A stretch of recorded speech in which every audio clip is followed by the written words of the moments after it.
When it comes to geopolitics it should be run without any pressure. और यही चीज़ देखने को मिलती है इंडिया और फ्रांस के रिलेशन के अंदर। देखिए, इंडिया और फ्रांस की अगर हम बात करते हो दैट एवरी वीक पॉइंट एक कंट्री ने दूसरे कंट्री को हमेशा सपोर्ट किया है without dragging each other forcefully in any kind of deal. And that's why we will look upon कि कैसे रशिया के कंपैरिजन में, यूएस के कंपैरिजन में फ्रांस के रिलेशन जो है कहीं ज़्यादा आउट मैच्योर हैं in case of geopolitics with India.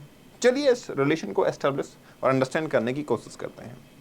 आप ये बहुत सारी पिक्चर देख रहे होंगे। इन सारी पिक्चर्स के अंदर हमें नजर आता है कि prime minister of both the side they used to meet many more times. काफ़ी सारे ऐसे हमारे रिपब्लिक डे परेड हुए हैं जहाँ पे फ्रांस के प्राइम मिनिस्टर को इन्वाइट किया गया है। और रिसेंटली मोदी जी को इन्विटेशन मिला to participate in to the republic day of France. मतलब ये हुआ कि हमारी काफ़ी सारे विजिट जो हैं इस एक इम्पोर्टेंट डे पे फ्रांस के अंदर एज वेल एज इंडिया के अंदर देखने को मिल जाती हैं। ये स्टोरी सिर्फ आज की नहीं है, ये स्टोरी है बहुत पुरानी। और इनका फॉर्मूला जो है इंडिया और फ्रांस का जियोपॉलिटिक्स को रन करने का, वो सिंपल सा है, without value judgment and no pressure aligning themselves to the respective position, कि we will not be imposing any kind of position, any kind of pressure on each other. France अगर चाहता है कि यूक्रेन को support किया जाना चाहिए, उस केस में अगर इंडिया सपोर्ट नहीं करना चाहता तो we are not going to pressurize India. In the similar aspect, अगर कुछ ह्यूमन राइट वायलेशन या फिर कोई ऐसी डिस्क्रिमिनेटरी पॉलिसीज आती हैं इमिग्रेंट्स के बिहाफ पे इन फ्रांस, तो इंडियन गवर्नमेंट उसको कहीं भी खास डिस्कशन में नहीं लेके आती है। और ये चीज़ें स्टार्ट होती है 1998 से। जी हाँ, द गोल्डन टाइम। आपको याद होगा 1998 अटल बिहारी वाजपेयी जी अनाउंस करते हैं इंडिया का nuclear programme.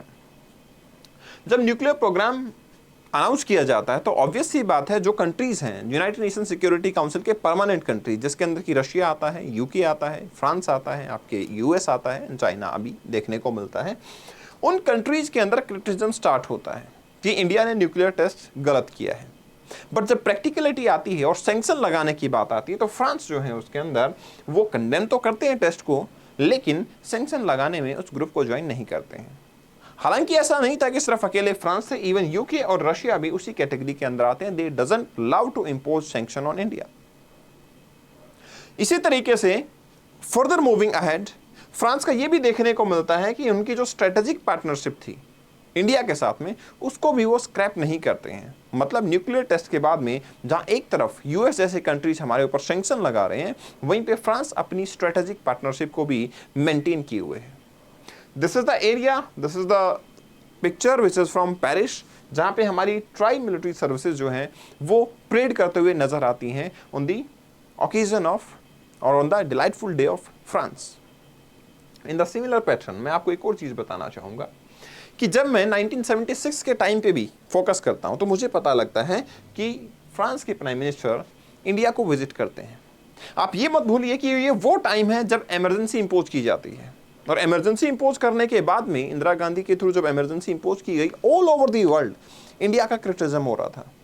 All over the world ये बोला जा रहा था कि लोगों के फंडामेंटल राइट जो हैं वो प्रोटेक्ट नहीं हो रहे, इंडिया में भी डेमोक्रेसी के अंदर फेल होगा। उसी टाइम पे फ्रांस के प्राइम मिनिस्टर इवन ये भी नहीं सोचते कि उनको अपनी विजिट कैंसिल करनी चाहिए। और ऐसा पहली बार नहीं हुआ था। 1980, 2008, 2016, इवन 2009 में मनमोहन सिंह जी हमारे प्राइम मिनिस्टर वो फ्रांस को विजिट करते हैं। And now mister Narendra Modi ji, they are also invited to visit France. अब ये पॉलिटिक्स के अंदर जो आपके डिग्नेटरीज हैं उनको रिपब्लिक डे पे इनवाइट करना, that is one of the aspect. लेकिन इसके अलावा भी अदर एरियाज की अगर मैं बात करूं तो कंट्रीज ने तीन ऐसे सिस्टम बना रखे हैं जिसके थ्रू वो काफी हद तक एक दूसरे से कोऑपरेट करते हैं। क्या है? पहला तो non interference in each others internal affair. France हो या इंडिया हो, एक दूसरे के इंटरनल अफेयर के अंदर कहीं पे भी कोई इंटरफेरेंस नजर नहीं आता। दूसरा पिलर इस मशीनरी के वर्कआउट करने का वो ये है कि जैसे 1998 के अंदर आपका पोखरान के अंदर टेस्ट हुआ, 1976 के अंदर आपकी प्राइम मिनिस्टर ऑफ फ्रांस की विजिट होती है इवन आफ्टर इमरजेंसी। तो मतलब ये हुआ कि हमें बताता है कि कोई ऐसी हमें इंटरनेशनलाइजेशन ऑफ किसी टॉपिक का अगर इंटरनल मैटर है तो उसको इंटरनेशनलाइज हमें नहीं करना है। तीसरी चीज हमें क्या नजर आती है कि जो आपके कॉपरेशंस हैं फ्रांस के, उसमें एक कंट्री दूसरी कंट्री को किसी भी तरीके से प्रेशराइज नहीं करेगा, ताकि जैसे रशिया है और उसका इंडिया के साथ में काफ़ी क्लोज कोरिलेशन है, तो France will not impose any kind of sanction on India. Even France will not basically pressurize India to break down the relation with Russia.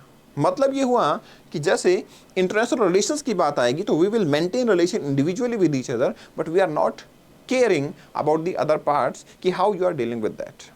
1975 की ही बात की जाती है, फ्रांस ने Paris conference on international economic cooperation को organize किया, जिसमें क्या हुआ था, यूएस और अरब नेशन को बड़ी प्रॉब्लम थी, क्योंकि हुआ ये था कि उस टाइम पे जो आपका एक वॉर देखने को मिला था, यॉम किपुर वॉर, जो कि अरब और इजराइल के बीच में था, जहां पे यूएस का भी सपोर्ट देखने को मिल रहा था, बट स्टिल फ्रांस ने इसको क्रिटिसाइज किया और बोला कि डेवलपिंग कंट्री की हमें इस टाइम पे मदद करनी चाहिए। इंडिया की जहां बात की जाती है तो इंडिया जो है आपका, वो बहुत सारे प्राइम मिनिस्टर ऐसे रहे हैं जिनके अंदर की न्यूक्लियर एनर्जी के टाइम पे, डिफेंस सर्विसेज के टाइम पे काफ़ी स्ट्रॉन्ग रिलेशनशिप जो है फ्रांस की तरफ से एस्टैब्लिश किए गए हैं।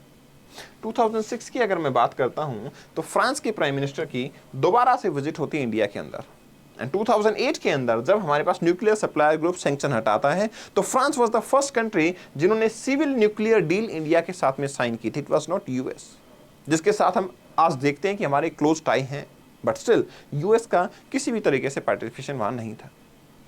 फ्रांस के प्राइम मिनिस्टर लिखते हैं youthful love and passion for India, मतलब जो हमारी कल्चर है, जो हमारे एस्पेक्ट हैं, जो हमारी रिचनेस है, जो हमारी डेमोक्रेसी है, उसके लिए इनके अंदर हमेशा सॉफ्ट कॉर्नर रहा है। And the similar is reciprocated by India as well. India के जो डेलीगेटरी हैं उन्होंने भी सिमिलर कॉन्सेप्ट को रेसिप्रोकेट किया है।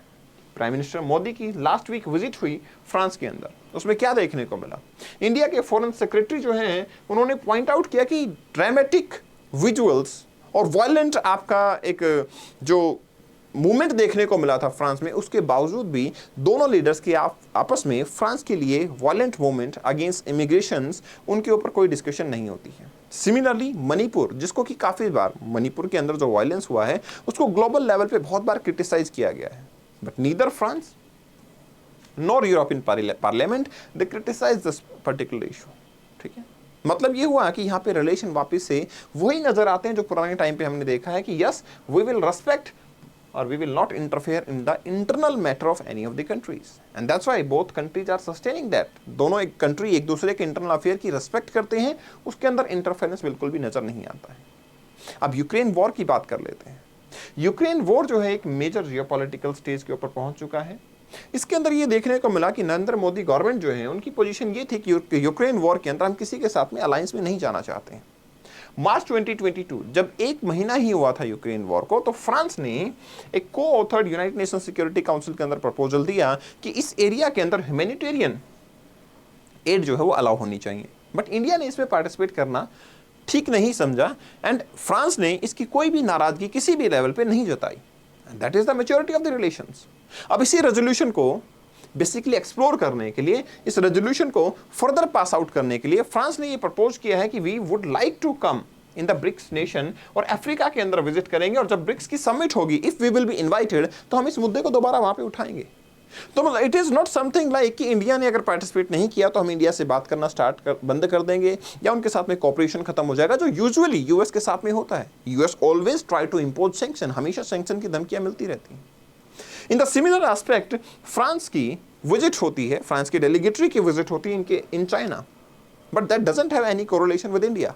इंडिया उसकी रिस्पेक्ट करते हैं कि ठीक है, एक पर्टिकुलर कंट्री की अपनी सॉवरेनिटी होती है to maintain relation with the other country, and that's why जो आपके विजिट फ्रांस की चाइना के अंदर देखने को मिलती है, उससे हमारा कोई खास लेना देना नहीं देखने को मिलता। ठीक है, और इसमें साफ साफ फ्रांस बोलता है कि yes we are the part of NATO, but yes we are not something which the country who are run by US, कि यूएस अपने हिसाब से हमें चलाएगा, ऐसा पॉसिबल नहीं है। हम अपने हिसाब से अपनी सिचुएशन को, अपने रिलेशन को मेंटेन रखेंगे। इन the similar aspect strategic partnership की जहां पे बात की जाती है तो नाटो प्लस प्रपोज किया जाता है, जिसमें फ्रांस चाहता है कि इंडिया नाटो प्लस में पार्टिसिपेट करे, लेकिन हमारे फॉरेन मिनिस्टर साफ साफ मना कर देते हैं कि नाटो जो है अटलांटिक ट्रीटी का है, इसमें हमारा कोई पार्टिसिपेशन का मतलब नहीं बनता। एंड यस, फ्रांस की तरफ से इस पर कोई भी रिएक्शन देखने को नहीं मिलता है।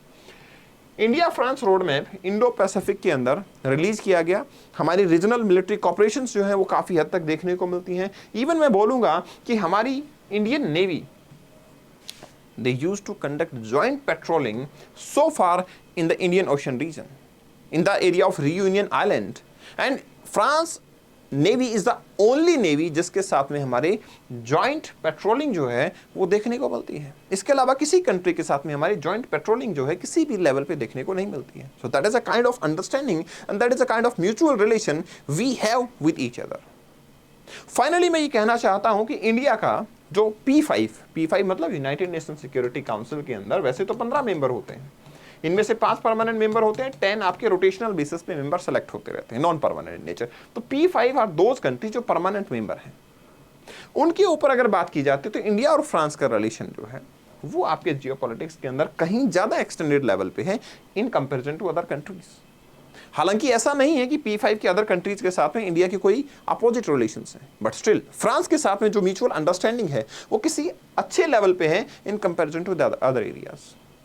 इसलिए यहां से अंडरस्टैंडिंग ये निकलती है कि जियोपॉलिटिक्स के अंदर अगर हमें किसी रिलेशन को लंबे टाइम तक सस्टेन करना है और हेल्दी वे में सस्टेन करना है तो जरूरी होगा कि किसी भी कंट्री की सॉवरेनिटी और इंटरनल अफेयर के अंदर हम पार्टिसिपेट ना करें, whether it is an international platform or individual talks, and that India and France are specifically doing.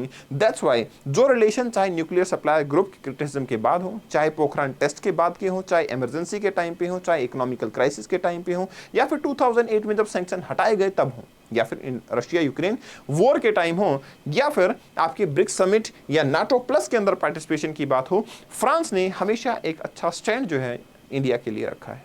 तो व्हाट डू यू थिंक, क्या यूएस के कंपैरिजन में हमारी जो डिफेंस डील्स हैं वो हमें फ्रांस के लिए नहीं बढ़ा देनी चाहिए? We must correlate ourselves more with the France instead of US. Share your ideas in comment section. अब जाने से पहले मैं आपको एक इंपॉर्टेंट चीज बता देना चाहता हूं कि देखिए ये जो आपके जियोपॉलिटिकल रिलेशंस हैं इसका काफी ज्यादा आपके ज्योग्राफी ऑप्शनल में यूज होता है, और अगर आप ज्योग्राफी ऑप्शनल को डिटेल स्टडी करना चाहते हैं तो 1 अगस्त से we are going to start the batch for geography optional.